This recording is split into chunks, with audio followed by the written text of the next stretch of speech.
قسم کی اس کی سیکورٹی نہیں دے سکتے. تو چائنا کا کھیل تو ختم ہو گیا نا. اچھا چائنا کو اللہ تبارک تعالیٰ نے کوئی اور راستہ نہیں دیا. انڈیا کے ساتھ وہ مر جائے تو کچھ نہیں کر سکتا. اللہ نے اتنا بڑا ہمالیہ کھڑا کیا ہوا ہے. ہمالیہ کو کراس کیسے کرے گا؟ تبت کو کراس کیسے کرے گا؟ सो फ्रेंड्स, पाकिस्तान का इकोनॉमिक क्राइसिस अब देश में महंगाई का तूफान लाया है. साथ साथ अब CPEC China Pakistan economic corridor बंद पड़ी है. लेकिन फ्रेंड्स, अब हैरान की बात यह है कि पाकिस्तानियों को यह लगता है कि अब भारत को चाइना टकरा नहीं सकता है. जी हाँ, क्योंकि भारत को अच्छी तरह से चीन गलवान में समझ चुका है. गलवान घाटी में मतलब चीन का खेल अब खत्म होने जा रहा है. चीन को अल्लाह ताला साथ दे, क्योंकि इंडिया के साथ वो मर जाए तो वो कुछ नहीं कर सकता है. चाइना के सामने हिमालय खड़ा है, उसे कैसे क्रॉस करेगा? तिब्बत को कैसे क्रॉस करेगा? फिर पाकिस्तान के ग्वादर पोर्ट तो कैसे पहुंचेगा? यही सारे चुनौतियों तो चीन झेल रहा है, क्योंकि रास्ते में भारत खड़ा है. साथ साथ फ्रेंड्स, यह डर अब पाकिस्तानियों को भी सताने लगा है. जी हाँ, कि इस बात को इलेक्शन में लिया जाए, क्योंकि इमरान खान ने वादा किया था कि इंडिया के साथ ताल्लुकात सही करने के लिए वो कुछ भी कर सकता है. मतलब उनको लग रहा है कि इमरान खान जीते या ना जीते, लेकिन इलेक्शन में चीन के मुद्दे को लाया जाए. फिर इलेक्शन के लिए पैसा कहाँ से आएगा? जी नॉर्मलाइज करेंगे. और दूसरी ये थी कि हम बम ख़त्म नहीं करेंगे, लेकिन हम उसकी मॉनिटरिंग इस तरह की करवा देंगे इंटरनेशनल कि हम उसको इस्तेमाल ना कर दें. एक शानदार किस्म का म्यूजियम पीस बन जाएगा. अच्छा, अमेरिका भी ये चाहता है, बम ख़त्म नहीं कराना चाहता. He want to have a museum piece, कि पाकिस्तान एक शानदार किस्म का म्यूजियम पीस किस्म की सूरत है. एक दूसरा, उस कियोस्क के अंदर क्या होगा? उस कियोस्क के अंदर सबसे ज़्यादा बड़ा नुकसान होगा CPEC का. इसलिए कि CPEC जो है आपकी खुंजराब से लेकर तक कभी भी चल ही नहीं सकती कि अगर आप पे डिस्टर्बेंस हो. दो जगह से हमेशा डिस्टर्बेंस बिल्ड की गई है. अच्छा. एक गवादर की तरफ और एक गिलगित बल्तिस्तान की तरफ. आप देखें, गिलगित बल्तिस्तान से पीसफुल मुल्क दुनिया के अंदर कोई था? वहाँ ख़ास तौर पे शिया सुन्नी फसाद बिल्टअप किया गया. ख़ास तौर पे लोग लाए गए, वहाँ पर एक कैफियत पैदा की गई. गिलगित को अलहदा किया गया, शिगर को अलहदा किया गया. गवादर, आप खुद से कभी कभी मुझे हैरानी होती है वो लोग जो उस वक्त मुशर्रफ के दौर में वहाँ पर मौजूद थे कि जिन्होंने अकबर बुगटी जो है उसका सान्हा किया. अकबर बुगटी से पहले बलूचिस्तान पीसफुल तरीन इलाका था. अब हो क्या रहता है? होता यह है कि सारी लंबी रोड के अंदर आप एक एक जगह पे आप सैटेलाइट किस्म की उसकी सिक्योरिटी नहीं दे सकते. तो चाइना का खेल तो ख़त्म हो गया ना. अच्छा, चाइना को अल्लाह तबारक ताला ने कोई और रास्ता नहीं दिया. इंडिया के साथ वो मर जाए तो कुछ नहीं कर सकता. अल्लाह ने इतना बड़ा हिमालय खड़ा किया हुआ है. हिमालय को क्रॉस कैसे करेगा? तिब्बत को क्रॉस कैसे करेगा? नेपाल का रास्ते में से कौन सा? एक सिलगरी कॉरिडोर रहता है वहाँ. तो एक तो ये है कि अमेरिका का मकसद एक तो ये हल होगा कि पाकिस्तान में अगर रोज़ छूतियों में दाल बढ़ती रहती है, शोर मचता रहता है, हंगामा होता रहता है सारा. इसमें इमरान खान हो या कोई हो, हमने पहले भी कहा इसका आसान तरीन हल है कि इस सारे शोर को, इस सारे जोश को इलेक्शन में ले जाओ. जहन्नम में जाए, इमरान खान जीते ना जीते, कोई इलेक्शन कराने के लिए पैसा चाहिए.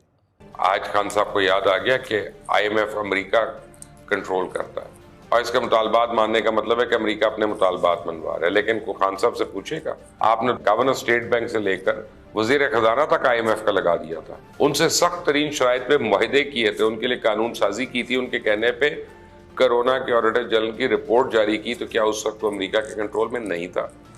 खान साहब ने पेट्रोल की 30 रुपए कीमत बढ़ाने को गुलामी की कीमत करार दे दिया जो कौम अदा करेगी, और साथ में रशिया के पेट्रोल लेने का भी शोशा छोड़ दिया.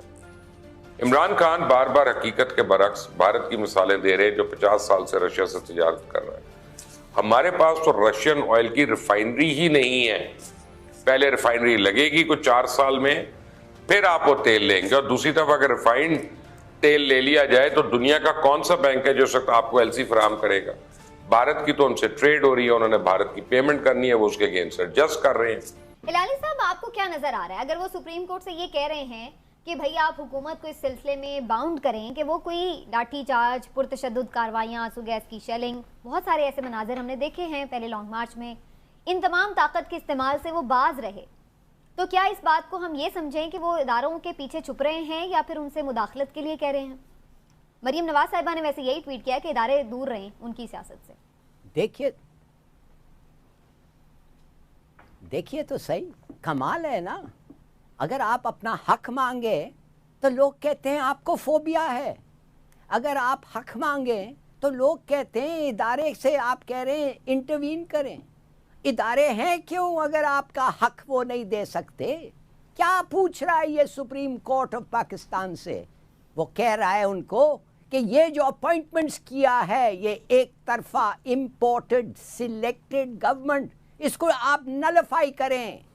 ये नैब का जो आदमी है, जो एक लोटा, जो इस वक्त नून का टिकट होल्डर है, नून का टिकट होल्डर है, वो लीडर ऑफ द ऑपोजिशन है, और उसको आप कंट्रोल करके कहते हैं कि आप मेहरबानी से नैब का चीफ मेरे साथ एक और पार्शल, टोटली पार्शल आदमी जो इस वक्त प्राइम मिनिस्टर के ओहदे पे बैठा हुआ है। तो कहने की बात यह है, तो किसके पास जाएं भाई? अगर सुप्रीम कोर्ट के पास नहीं जाता, ऑपोजिशन का भी इनपुट होना चाहिए, मगर ऑपोजिशन का इनपुट एक लोटा जिसके पास नून का टिकट प्रॉमिस हुआ है वो नहीं हो सकता। क्या ये गलत बात है? तो क्या आप हमें लिख के दे सकते हैं कि हमारा हक है पीसफुली डेमोन्स्ट्रेट करना? और तो अगर आपको आप लगता है कि लिख के उन्हें, देंगे, लेकिन हिलारी साहब हम जो आएंगे। अपॉइंटमेंट्स की आप बात कर रहे हैं वो तो ये रिजाइन करके खुद ही निकले हैं ना असेंबली से। अगर ये असेंबली में होते तो इनकी मर्जी के बगैर तो चेयरमैन नैब लग नहीं सकते थे।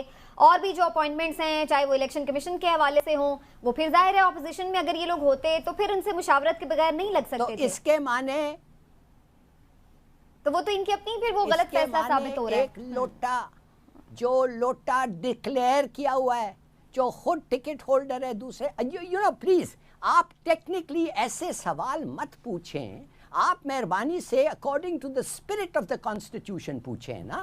आप आपकी तो बात ऐसा पूछते हैं कि जैसे आप letter of the law regardless of the spirit, आप स्पिरिट का पूछें। व्हाट डज द कॉन्स्टिट्यूशन से?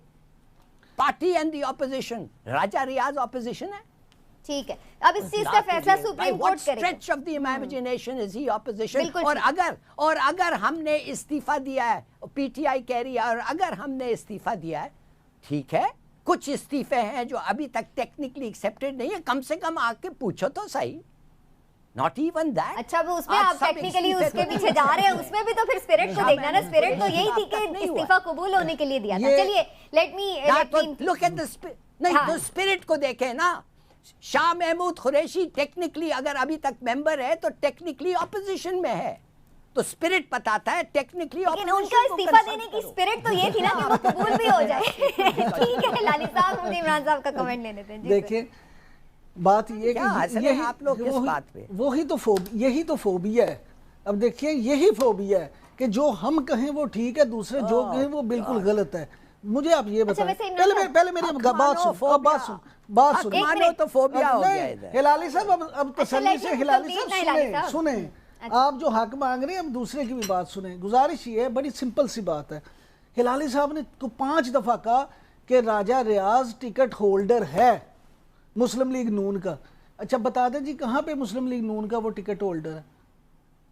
किसी के बारे में अगले इलेक्शन के लिए टिकट होल्डर अभी से हिलाली साहब टेक्निकल, हिलाली साहब आप जब, हिलाली साहब प्लीज, लाइसेंस परमिट, हिलाली साहब अब सुन तो लें ना, हिलाली साहब अब सुन तो लें। आपकी बात हमने कितनी तसल्ली से सुनी है, थोड़ा सा पेशेंस रखें, आप सुने जरा। बात ये है कि मैंने सुना है बार बार वही बात कह रहे हैं आप। क्या मैंने तो अभी 1 दफा की है, आपने 5 दफा की है।